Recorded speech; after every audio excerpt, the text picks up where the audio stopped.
small consists of cells? Yes. Some organisms are single celled, others are made up of billions of cells, like our body, or have trillions, like the elephants. Most cells are so small that they cannot be seen by our naked eye. But how can we examine these cells? We are grateful and lucky enough that our scientists and inventors in their times built a microscope, a special equipment or tool to make small objects like cells look bigger. Today, you will learn the brief history and types of microscope. You will also study the parts of the microscope and how does each part function. Knowing these lessons is very essential in your future, especially in viewing different internal structures of living things under the microscope. This time, I would like you to imagine what is happening to this wonderful world. Since last year, we experienced the pandemic caused by this coronavirus that kill millions and affect millions of people. What important role did the microscope play in discovering the cause of this illness? And how microscope help in searching for the cure and discovering a vaccines to eradicate this illness? With our lesson, which is about the microscope, we will learn and appreciate more the microscope with our objectives. These are: define microscope, state the function of a microscope, identify the various type of microscope, label the parts of the microscope, and describe the functions of each part of the microscope. Now, get ready to listen to your radio teacher. Hello there! Isn't it fun to learn new things every day? I am your radio teacher, Teacher Steven from Kidapawan City Division, ever ready to help you learn in Science 7. In this lesson, you will learn about the microscope and each parts. Now, if you have your module, kindly open your module on page 1 on What I Know. There are 15 questions for you to answer. Let us see if you can still remember what you have taken up about microscope from your previous lessons. Choose the letter of the best answer. Write your chosen letter on a separate sheet of paper.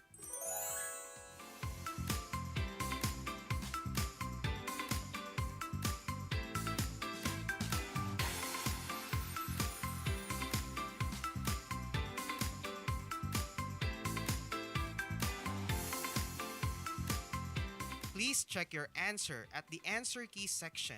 Did you get a perfect score? If you do, that's exceptional. In your earlier grades, you learned that the basic unit of structure and function of all living things is called cell. Living things may have millions or trillions of cells, called multicellular organisms, or may contain one cell, called unicellular. We cannot see the cells using our own eye because they are too tiny. Have you ever imagined how the scientists discover what would the structure of the cells really look like? How are these true identities of the objects being revealed? What different tools can we use to make things bigger? Can you name some of it? Where is it being used? Write your answer in a separate sheet of paper.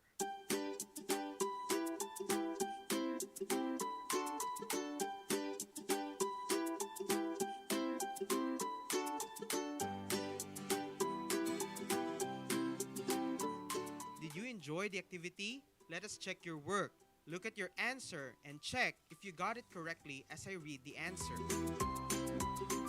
Good job, grade 7. What a good memory.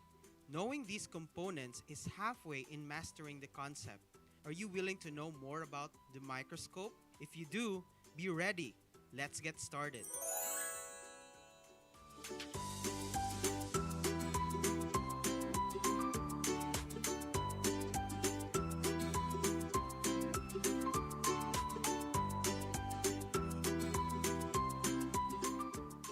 Now let us start the nature milestone of microscope. Hans and Zacharias Janssen produced the first compound microscope in the 1590s. They were Dutch eyeglass makers. They began experimenting with ways to use different lenses. When they put a lens at the end of a small tube, they discovered that the objects near the end were magnified more than the lens by itself could achieve. Galileo Galilei was credited with inventing one of the first compound microscope in the year 1625. It was called compound microscope because it has more than one lens. He added a focusing device to this microscope and of course went to explore the heavens with his telescope. In 1665, Robert Hooke had access to many microscopes available in the Royal Society of London.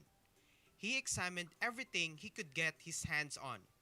When he examined a very thin slice of cork, he thought the close-up views resembled small, empty rooms. It reminded him of small rooms found in monastery. Thus, he named these rooms cells. This gives way to the discovery of cell. In 1674, Anton van Leeuwenhoek, a Dutch scientist, worked to create stronger lenses that result to more powerful microscope. He was one of the first scientists able to observe bacteria movement in a single drop of pond water. The prototype for the compound microscope was credited to Joseph Jackson Lister in 1830, which reduces spherical aberration or the chromatic effect by showing that several weak lenses used together at certain distances gave good magnification without blurring the image. Ernst Abbe, research director of the Zeiss Optical Works, wrote a mathematical formula called the Abbe sign condition. His formula provided calculations that allowed for the maximum resolution in microscopes possible in 1872. In 1903, Richard Zsigmondy developed the ultramicroscope that could study objects below the wavelength of light, and he won the Nobel Prize for Chemistry in 1925. Fritz Zernick invented the phase contrast microscope in 1932 that allowed for the study of colorless and transparent biological materials, for which he won the Nobel Prize in Physics in 1953.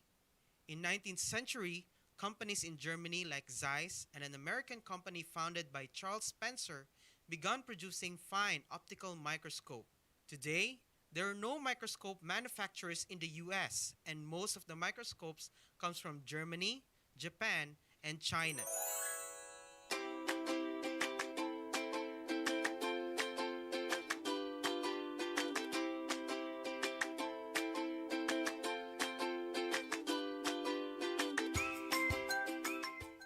Are you getting excited?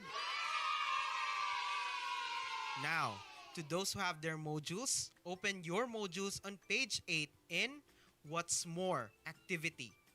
Be familiar with the inventors and their contribution in the invention and innovation of the microscope. Let us have another trial for the overflowing information presented by this module. Let's start. Make a brief timeline in the invention of microscope, and we will call it time zone travel from the past to the present. The first one is already done for you as a guide. I will be giving you an ample time to finish it. Break a leg, learners.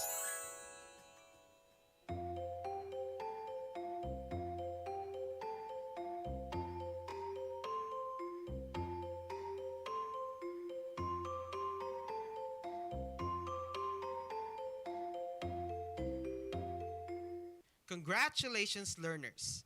Now that you've learned a lot from our module, let us test your knowledge with our lesson by simply answering the question below. Are you ready? Let's start. Our directions is to describe the following scientists below and tell something about their contribution on the invention of the microscope. Write your answer on your activity notebook.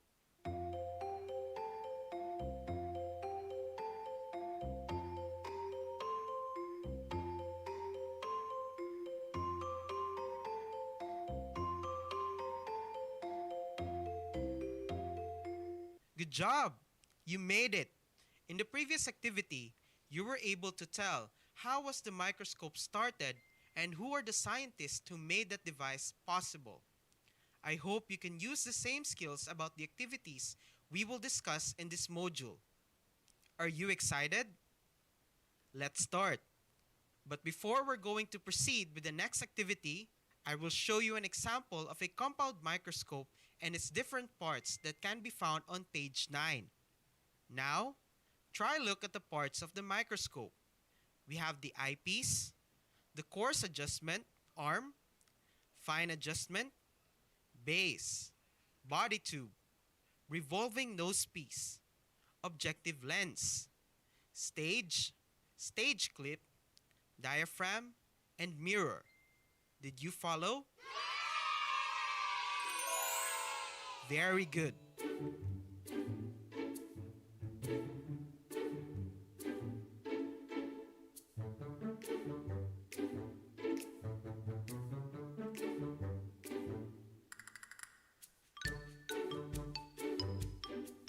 Hello once again. Let's go back to the topic. What is a microscope? What are the different parts and its functions? What are the types of microscopes? A microscope comes from the ancient Greek micros, meaning small, and scopine means to look. It's a tool which can help you see tiny objects and living organisms. It makes them look bigger. The science of investigating small objects and structures using an instrument is called microscopy. What makes a microscope determine how clearly a small object can be viewed? 1. Magnification describes how much larger an object appears when viewed. 2. Resolution or resolving power, the capacity of a microscope to distinguish finer details of an image. There are different types of microscopes which differ in their magnification and their resolving power. Namely, number 1, an optical microscope uses visible light to form an image. It uses glass lenses to magnify and resolve images. The image was formed can be viewed from an eyepiece. It has two types. A. Compound microscope uses two or more double convex lenses to magnify the object. It can magnify object up to 1,200 times. B. Stereo microscope, also known as dissecting microscope. It magnifies the object 100 times and gives three-dimensional images. The second type of microscope is called an electron microscope. Uses high-energy electron beams to form an image. The image that was formed can be viewed from a photographic plate or from a computer screen. The image magnified can reach up to 2 million times. There are two types of electron microscope. A transmission electron microscope or TEM. Electron beam passes through an ultra-thin sample. The image magnified and focused onto an imaging device such as fluorescent screen to be examined in fine detail. B. Scanning electron microscope or SEM. Electron beam bounces off from the surface of the sample. Thus, the image provided is three-dimensional. Here are the parts and function of a microscope. 1. Eyepiece or ocular lens. This is the part used to look through the microscope. 2. Body tube or lens tube is connected with the eyepiece and its main task is to hold it. 3. Revolving nose piece. It holds the objective lenses. It is movable and it can revolve the objective lenses depending on the magnification power of the lens. 4. Arm. This is the part connecting the base end to the head of the eyepiece tube to the base of the microscope. It gives support to the head of the microscope and it is also used when carrying the microscope. 5. Objectives or objective lenses are the major lenses used for specimen visualization. Most schools have light microscope with 3 objectives and other have 4.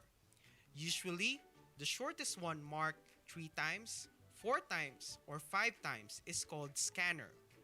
The lower power objective or LPO is marked 10 times or 12 times. why the high power objective or HPO is marked 40 times, 43 times, or 60 times. The objectives magnify the object to be observed to a certain size as indicated by the 3 times, 10 times, or 40 times, etc. 6. Stage is the platform that holds the specimen or sample for viewing.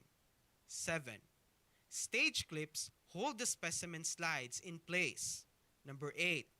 Diaphragm controls the amount of light that passes through the specimen. 9.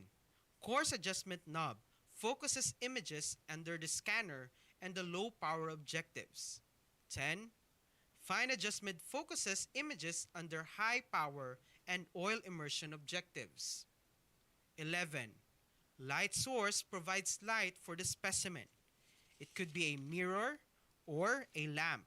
And finally, number 12. The base supports the microscope. I am giving you back again to our radio host, Teacher Crizel, for your next activity.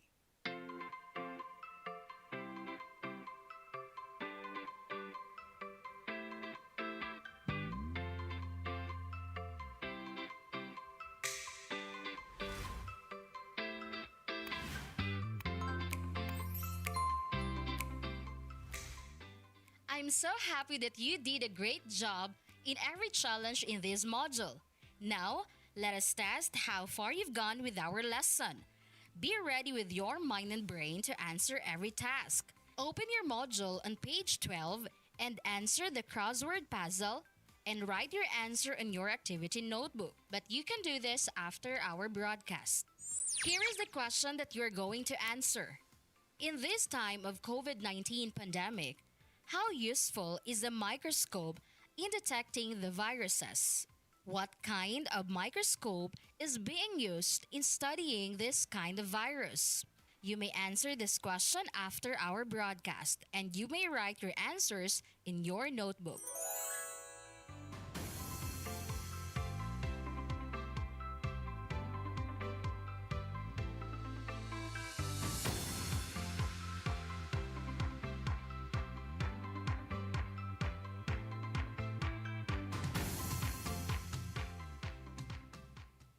Did you enjoy our discussion for today?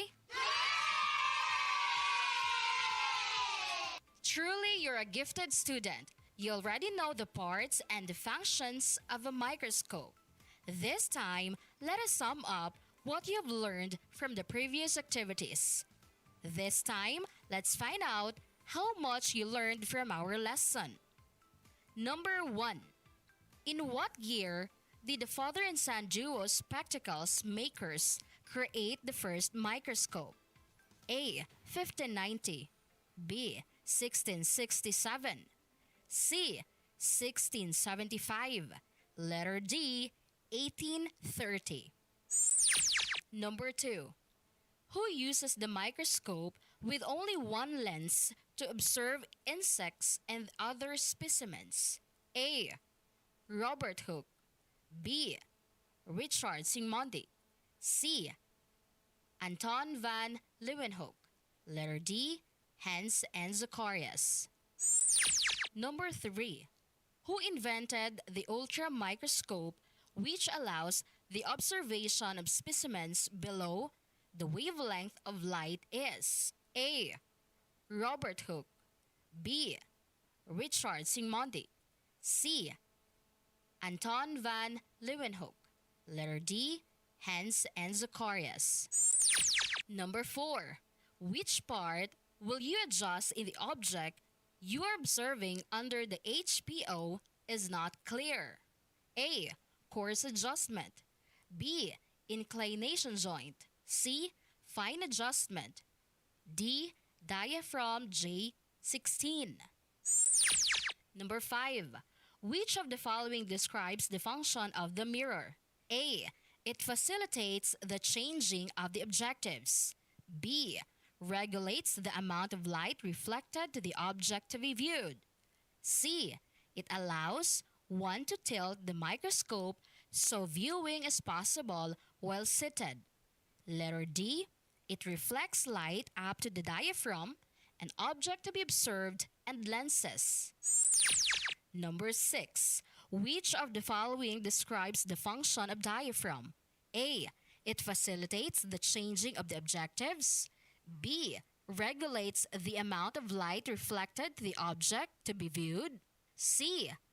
It reflects light to the diaphragm, object to be observed, and lenses.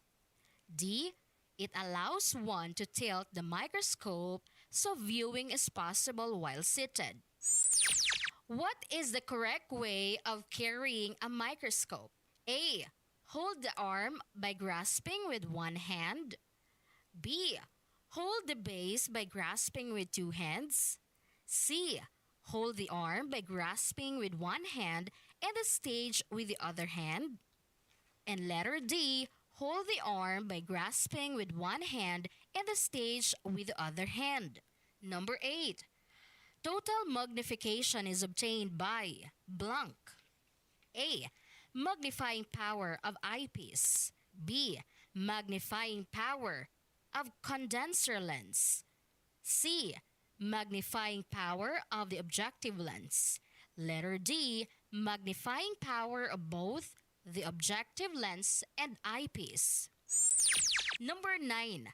Which should be used to observe bacteria? A. 60 times objective and 15 times eyepiece. B. 3 times objective and 10 times eyepiece. C. 97 times objective with immersion oil and 5 times objective. D. 60 times objective with the immersion and 10 times eyepiece.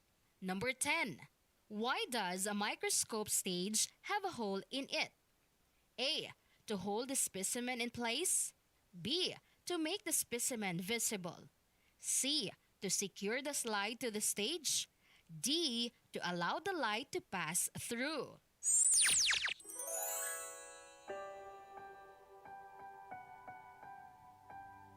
Like a small boat on the ocean, sending big waves into motion. Like how a single word can make a heart open. I might only have one match, but I can make an explosion. And all those things I didn't say. Excellent, grade 7. Congratulations, you have come this far. You really did well in doing the task given to you, and you had enjoyed learning the parts and function of the microscope.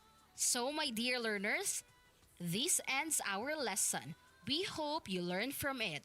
Have your time again for the next episode.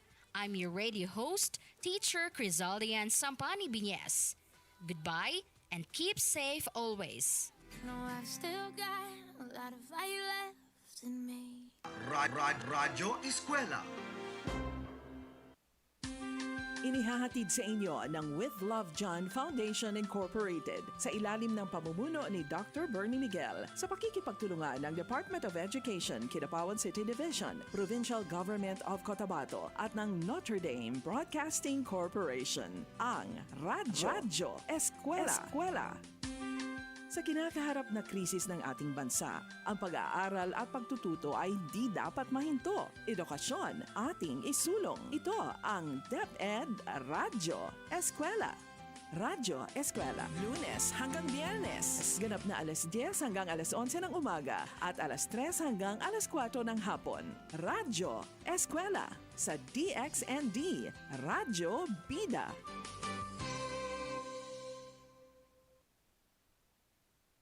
Radyo ESKWELA.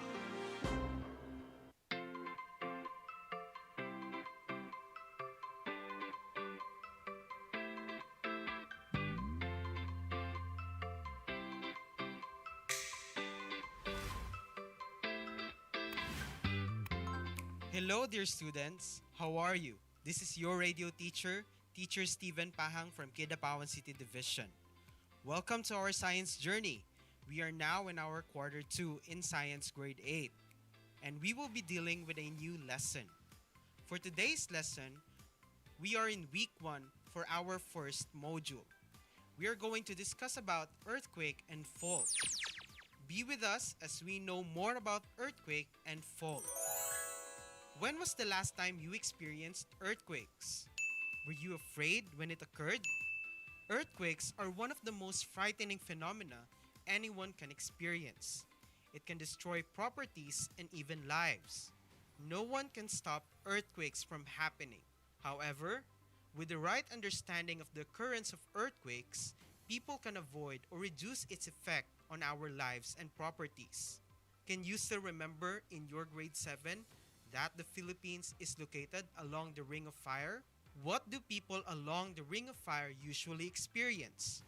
Countries in the Ring of Fire, like the Philippines, usually experience earthquakes. Earthquakes are the shaking of the ground produced when rock materials below the Earth's surface suddenly move.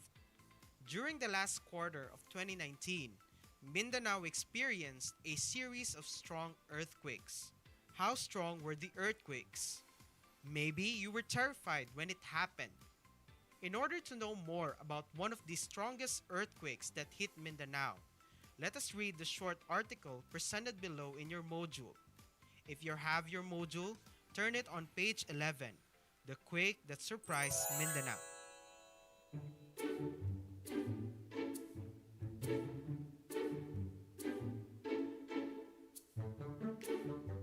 Around 9:04 a.m. on October 29, 2019, people in the Soxargen region and nearby vicinity was surprised by a 6.6 magnitude earthquake.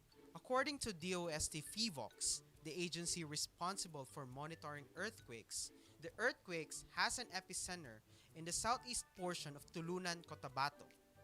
This earthquake frightened most of the people, making them run outdoors. Others find it difficult to stand, especially those in the upper floors. Many objects were overturned and toppled. Trees were shaken strongly. Many structures were severely damaged, especially the old, poorly built buildings. In some areas, cracks appeared on the road surface and concrete block walls, while others experienced landslides. The earthquake occurred as part of the sequence of events in the movement of interrelated faults in the region. Soxargen region, which includes Cotabato, is one of the regions in the country with several active faults.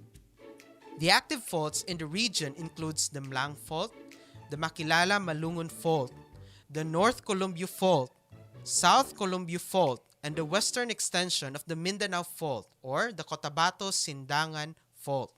Now let us try to answer the following questions. You may answer this after our broadcast. A. Where was the epicenter of the earthquake? B. How strong was the earthquake? C. What could be the reason for the occurrence of the earthquakes in Cotabato? D. What were the effects of the earthquake on the affected places? And letter E. Since Mindanao has many faults, what could we expect from this information? Based on this activity, earthquakes are associated with faults. When faults suddenly move, earthquakes occur just like in the central Mindanao region. So, do you want to find out what fault is and how it generates earthquakes? Are you excited to learn more about fault and earthquakes? Now let's take time to do the following activities. Let's begin. For our first activity, a faulty step, the objectives are 1. Describe the appearance of a fault. 2. Explain how fault forms. For this activity, we will need a 2-sheet of cardboard or folder, fine sand, ruler, newspaper or plastic sheet. Reminder students, you may do this activity after our broadcast. For our procedures, 1. Spread a newspaper on a table or big flat surface. Do the activity on the newspaper to avoid sand spilling everywhere. 2. Arrange the 2 sheets of cardboard edge to edge as shown in figure 4. Number 3. Between the 2 sheets along the boundary, pour the sand. 4. Carefully flatten the top of the sand using a ruler and create 2 parallel lines on it. 5. Now, slowly move the sheets in the direction shown in figure 6 or in a sideways direction. Number 6. Move these sheets just to the point that one sheet is halfway of the other sheet and observe what happens. If you have your module, you may follow the following figures in the activity. After performing the different tasks, you may draw your observation in the following table. For our table, we will only use 2 columns, and on the first column, write before, and on the second, write after. Afterwards, let us answer the following questions. 1. As you move the cardboards, what can be seen in the sand? That's right. A crack or break is formed in the sand. Question number 2. What happened to the lines? You are correct. The lines are shifted or displaced. In this activity, you have learned that fault is a break or crack in the Earth's crust and is formed when rock layers move. Let us discuss the concept behind your observation in the activity you just performed. As you move the sheets or cardboards, you notice that there was a crack or a small break formed in the sand. Also, you notice that the lines in the sand are being shifted or moved. The lines were not straight anymore. So, what does it mean?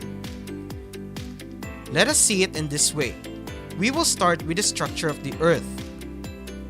The Earth is made of 3 layers. The core, the innermost portion, the mantle, where there are molten materials present, and the crust, which floats above the mantle, the thinnest and the outermost layer portion. The energy inside the Earth moves the rock layers by stretching or tension, compressing and sliding past each other. Since rock layers are brittle, it breaks the Earth's crust. This break in the Earth's crust is known as fault. Let us go back to our activity. The cardboards represent the energy inside the Earth. The sand represents the Earth's crust, and the lines represents a road. When the cardboard were pulled, the sand moved as well. As the sand moved, it displaced or disrupted the lines in the surface. It also created a crack in the middle. This is how faults are formed. When the energy inside the Earth moves the rock layers, that movement will create a rock forming fault lines. In our next activity, titled A Sticky Setup, let us explore how faults generate earthquakes. The objective for the activity is to explain how faults generate earthquakes, 2. Explain why not all movement along faults produces earthquake, and relate fault movements and earthquakes.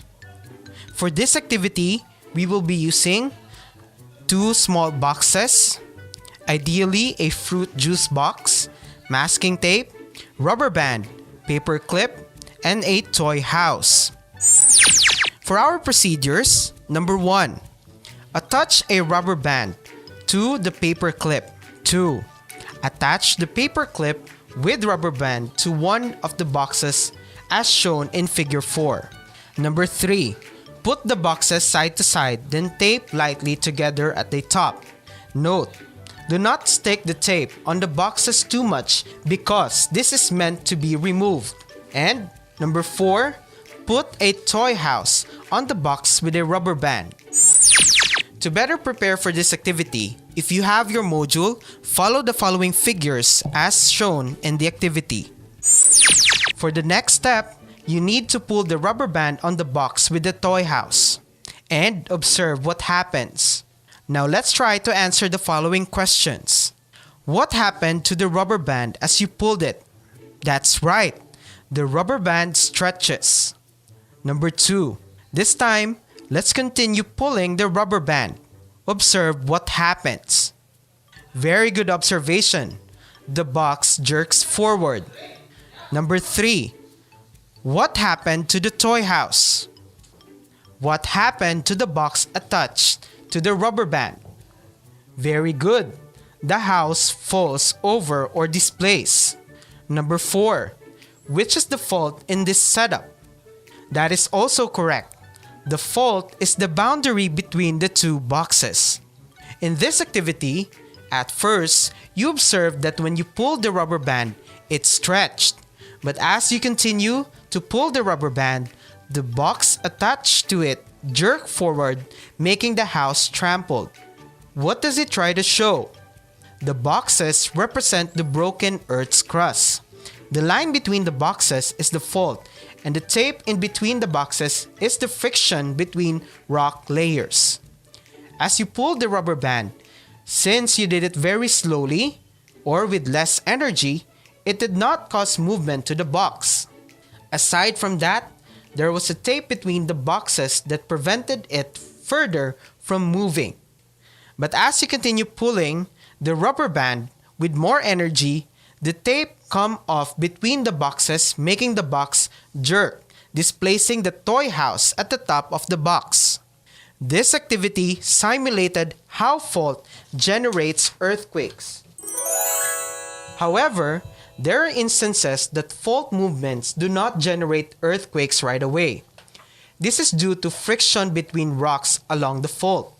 Friction keeps them from moving. Once this friction is overcome by the energy inside the earth, the rocks suddenly slip, generating earthquake. Every time a fault slips, an earthquake occurs. Now, you already learned that when fault move, an earthquake occurs. What do you think happens to the rock layers as well as the Earth's surface when this occurs?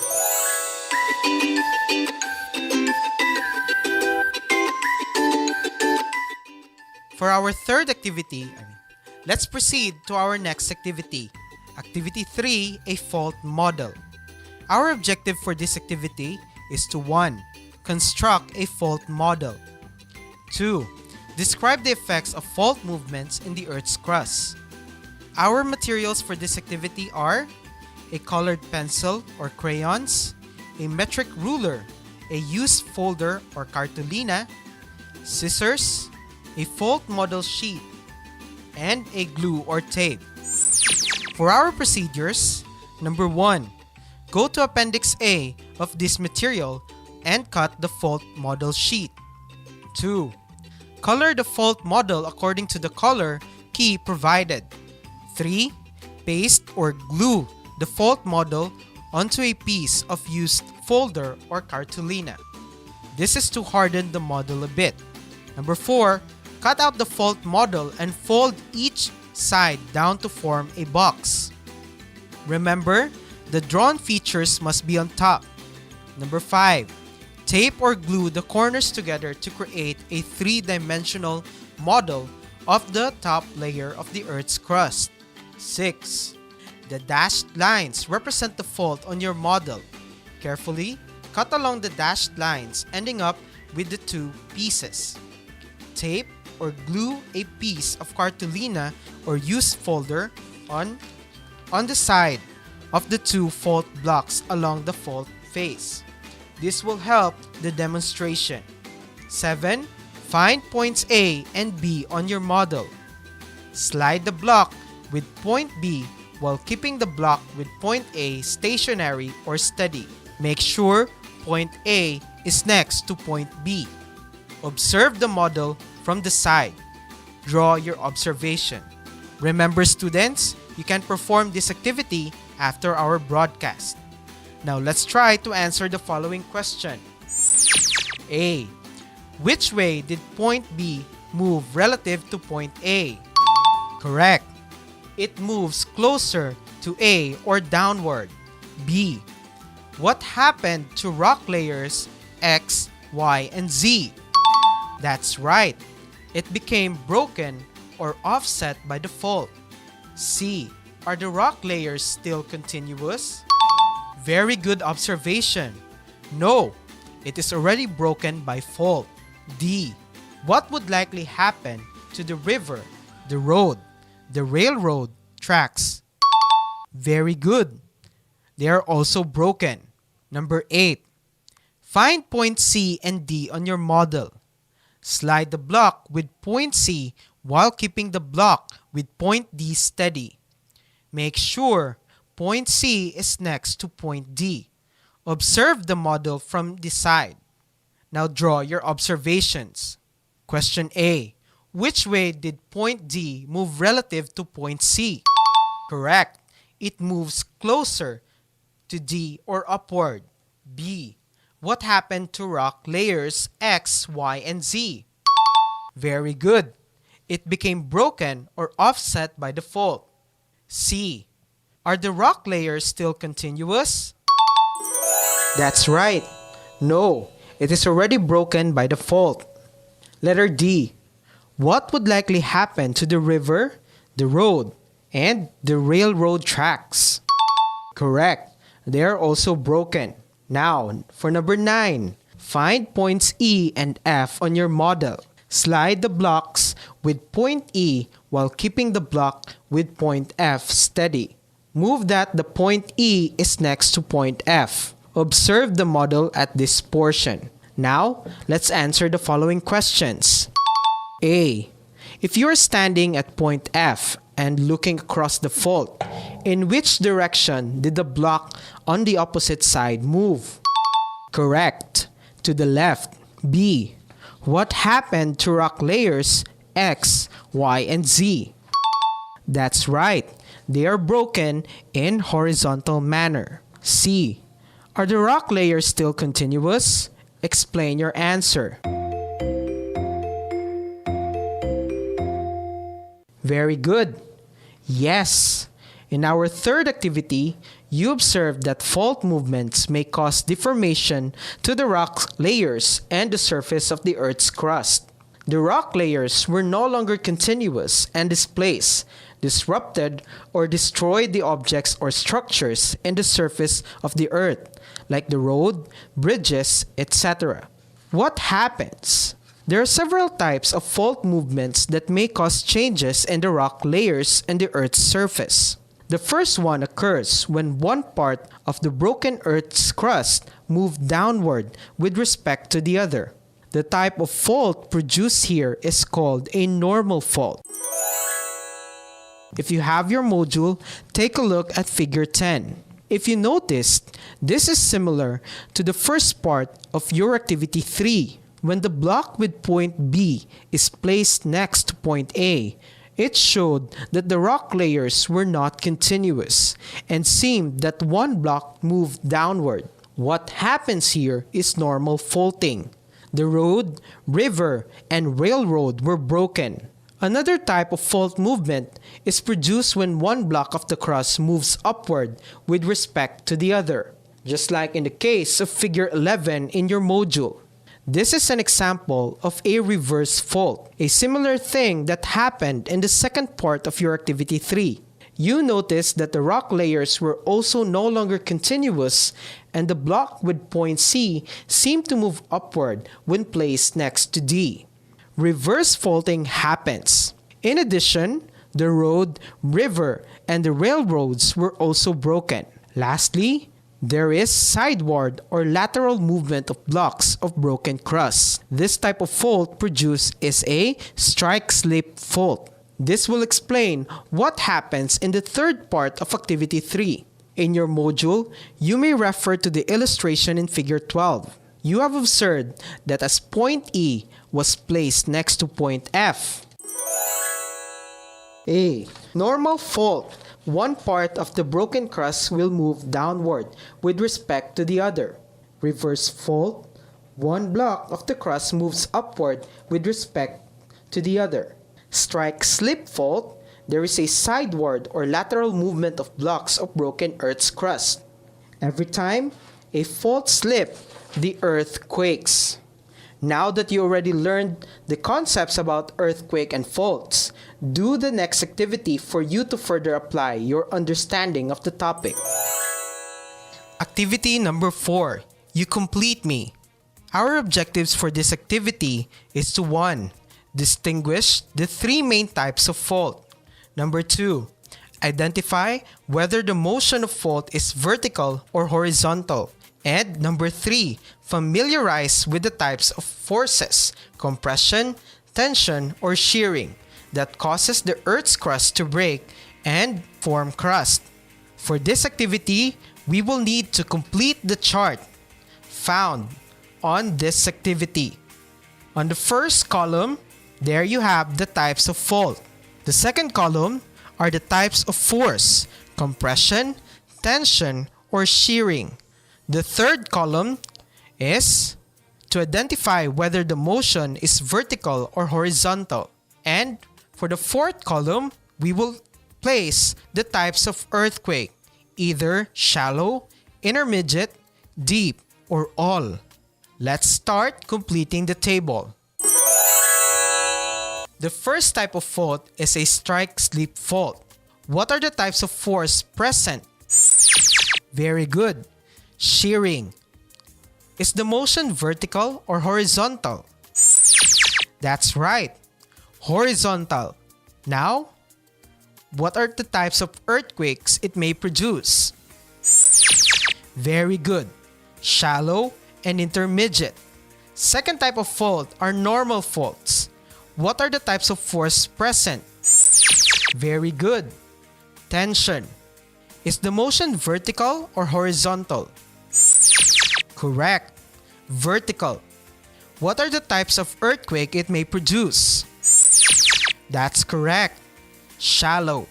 And for the third type of fault, reverse fault. What are the types of force? Very good. Compression. Is the motion vertical or horizontal? That's right. Vertical. Now, what are the types of earthquake it may produce? Very good. A deep form of earthquake. Are you now confident with your learnings about earthquakes and faults? Let us see what you got from all the activities you have just performed and learned by doing the next activity. For the next part, we will have a true or false activity. Write true if the statement is correct and write false if it is incorrect. Write your answer in your activity notebook. Number 1. Fault is a break or crack found in the Earth's crust. Correct. The answer is true. Number 2. Fault is formed when the Earth's crust breaks. Very good. The answer is true. Number 3. A fault movement can cause earthquake. That's right. The answer is false. Number 4. Friction helps in the movement of rock layers. You got it right. The answer is also false. Number 5. There should be enough energy needed to overcome the friction for the fault to generate earthquakes. That's right. The answer is true. Number 6. Earthquake is the sudden movement of the ground due to fault movements. Excellent. The answer is true. Number 7. A normal faulting occurs when one block of the broken Earth's crust move upward with respect to the other. The answer is false. Number 8. When a block of broken crust moves downward, the type of fault represented is a reverse fault. The answer is false. Number 9. The type of force present in reverse fault is compression. You got it right. The answer is true. And number 10. In strike-slip fault, blocks of the Earth's crust do not slide past each other. The answer is false. You're almost there. But before, we will assess your learning. Let us try if you can apply these learned concepts in real situation by doing this last activity. After learning the relationship between faults and earthquakes, let us use and read once again the article about the October 29, 2019 earthquake and answer the questions that follow. Quake That Surprised Mindanao by Janet B. Saldivia. Around 9:04 a.m. on October 29, 2019, people in the Soxargen region and nearby vicinity was surprised by a 6.6 magnitude earthquake. According to DOST FIVOX, the agency responsible for monitoring earthquakes, the earthquakes has an epicenter in the southeast portion of Tulunan, Cotabato. This earthquake frightened most of the people, making them run outdoors. Others find it difficult to stand, especially those in the upper floors. Many objects were overturned and toppled. Trees were shaken strongly. Many structures were severely damaged, especially the old, poorly built buildings. In some areas, cracks appeared on the road surface and concrete block walls, while others experienced landslides. The earthquake occurred as part of the sequence of events in the movement of interrelated faults in the region. Soxargen region, which includes Cotabato, is one of the regions in the country with several active faults. The active faults in the region includes the Mlang Fault, the Makilala-Malungun Fault, the North Columbia Fault, South Columbia Fault, and the western extension of the Mindanao Fault or the Cotabato-Sindangan Fault. Now let us answer the following questions. What could be the reason for the occurrence of earthquakes in Tulunan according to FIVOX? The occurrence of earthquake in Tulunan was due to the movement of interrelated faults surrounding the area. Identify some of these interrelated faults surrounding Tulunan. These are the Mlang Fault, Makilala-Malungun Fault, North Columbia Fault, South Columbia Fault, and the western extension of the Mindanao Fault or the Cotabato-Sindangan Fault. What could be the reason why these faults move? The faults moved because of the energy present inside the earth. General Santos City is estimated to be 130 kilometers away from Tulunan, but an earthquake was felt in the city. What explains this experience? Earthquake was felt as far as General Santos City because movement of interrelated faults produced waves of strong vibration in the neighboring faults that traveled and affect the city. Do all movements of faults cause earthquake? No, because there is friction that keeps the fault from moving. Once this friction is overcome, then it will only generate earthquake. What is the relationship of fault movements and earthquakes? Once faults slip, an earthquake occurs. If you have learned that your house is near the fault, as a student, what are you going to do? Ask the experts about what to do. Call the attention of parents and tell them about it. Tell the parents to tell engineers to build a house that could resist earthquake. Tell the parents to transfer to other area that is not near faults. Remember once again that the series of earthquakes we experienced were all due to movement of interrelated faults, and no one is exempted. But with the right understanding of the concepts about earthquakes and faults, we will know what to do whenever this happen again. Are you ready now to face your final test? Do the assessment section in this self-learning module. It will be a multiple choice test. I will read the questions carefully and write the letter of the correct answer. Question number 1. Which of the following describes a fault? A. An energy release from inside of the earth. B. A movement in the earth's crust. C. A break in the earth's crust. Or letter D. A rock layer. Very good. The correct answer is letter A. Question number 2. What occurs when faults move? A. Volcanic eruption. B. Earthquake. C. Landslide. Or letter D. Drought. Very good. The correct answer is letter B. Question number 3. Why is it that not all movements along faults produce earthquakes? Letter A. It is because the energy of the earth that causes the rocks to move is very strong enough. Letter B. It is because the friction between rocks was not overcome by the energy of the earth. Letter C. It is because there is no friction present between the rocks. And letter D. It is because the layers of rocks were not broken. The correct answer is letter B. Question number 4. fault movement is always associated with earthquakes. Arrange the following events. How fault movements generate earthquakes. Statement 1. Once friction is overcome, the rocks suddenly slip. Statement 2. Ground suddenly moves and an earthquake occurs. Statement 3.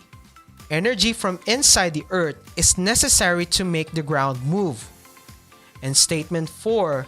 The rocks are struck together due to friction. Which among the following is the correct arrangement? A. Statement 1, then statement 2, statement 3, and statement 4. Letter B. Statement 2, statement 4, statement 1, and statement 3. Letter C. Statement 3, statement 4, statement 1, and statement 2. Or letter D. Statement 4, statement 2, statement 1, and statement 3. Very good. The answer is letter C. Question number 5. How do faults produce earthquakes? A. Energy from inside the earth makes the ground move. Once friction is overcome, a fault slips, producing an earthquake. Letter B. Rock materials from underneath go out along faults and produces earthquakes. Letter C. Magma spreads beneath the rock layers, producing faults. Or letter D. Tectonic plates collide, producing earthquakes. The correct answer is both letter A and letter D. Question number 6. Which of the following describes a normal fault? A. Both blocks slide past each other. B. Both blocks of rock move upward. Letter C.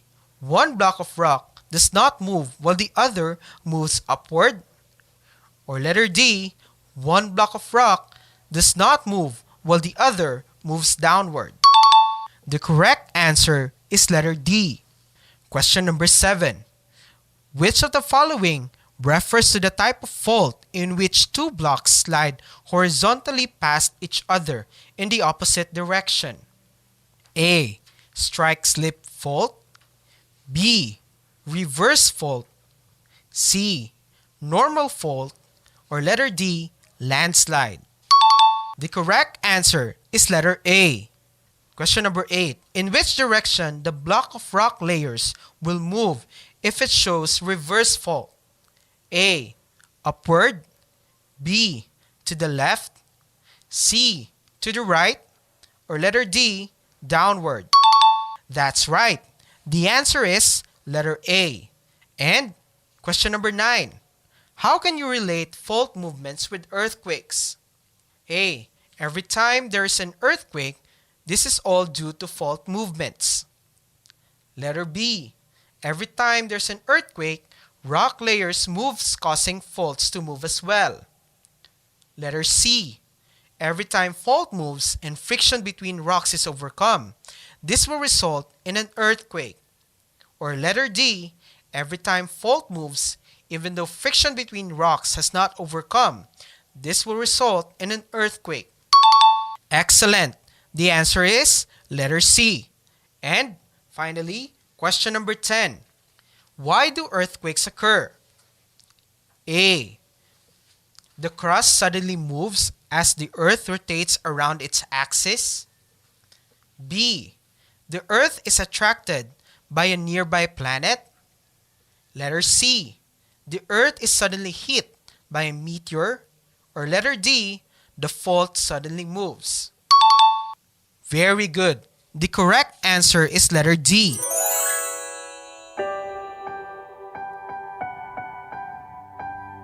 Like a small boat on the ocean, sending big waves into motion. Like how a single word can Good job, learners!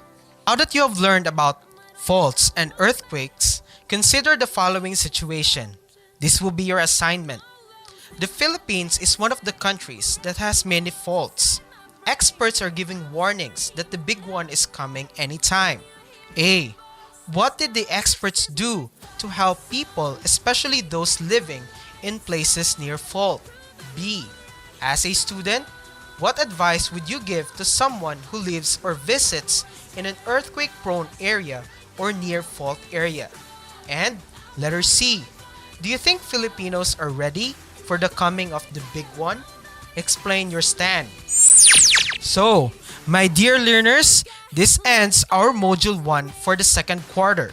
We hope you learned from it. Have your time again for the next episode.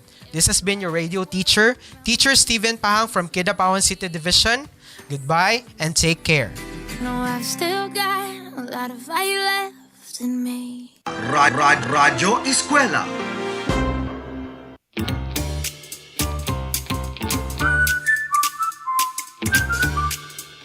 Alright, mo gato ang natigayon natong radio-based instructions sa science. Hastang taasag yun, no? Duhani ka episode, grade 7 o grade 8.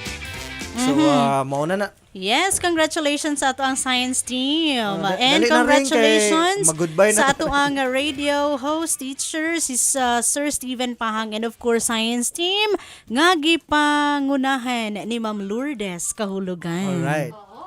Okay, Mike. Writer. Ha? Okay, Oo, yung ating mga scriptwriter, baguhan yung ating mga scriptwriter dahil sa quarter 2 ngayon. Congratulations to Ma'am Charmaine Calis. Ayan po. At saka yung kasama niya sa writer po sa grade 8, si Ma'am. Yay. Anyway, ano lang natin bukas para sa ating recognition. And thank you very much to Ma'am Lourdes Kahulugan. Ayan. Yeah, wala tayo igong oras, Wala sige. kita igong oras mga higala. Daghang kayong salamat sa ato ang mga suking taga-paminaw, sa ato ang learners, mga magtutudlo o sa ato ang sponsor with Love John Foundation Incorporated headed by Dr. Bernie Miguel and Sister Ayan Leo Domingo. Daghang kayong salamat kini si Gladys Mir Pontongan. Sa ato mga suking tigpaminaw, loko probinsya sa North Cotabato, daghang salamat sa padayon kapag suporta sa ato ang Radyo ESKWELA, ang radio-based instruction. Atod ka nato sa Department of Education, Kidapawan City Division, of course, headed by SDS Omar A. Obas and ASDS Ma'am Natividad Ocon. Kauban sa blato tong RBI Coordinator, Ma'am Shirley Dua, and our LR Supervisor, Ma'am Hazel Aparez. Daghang salamat, naminaw akong aris karon, prok-prok. I hope natulog ka kaganiha. Ayan, and sa mga nagapaminaw, daghan kay salamat kini si Crizaldian Sampani Binyes. O syempre, wala nato nalimtan ang ato ang countdown sa imuhang birthday. Sana all. Daghang salamat Notre Dame Broadcasting Corporation, ang duha ka madagkong istasyon sa Barm Region ug Soxargen, ang DXMS Radyo Bida Cotabato City ug DXND Radyo Bida Kidapawan City.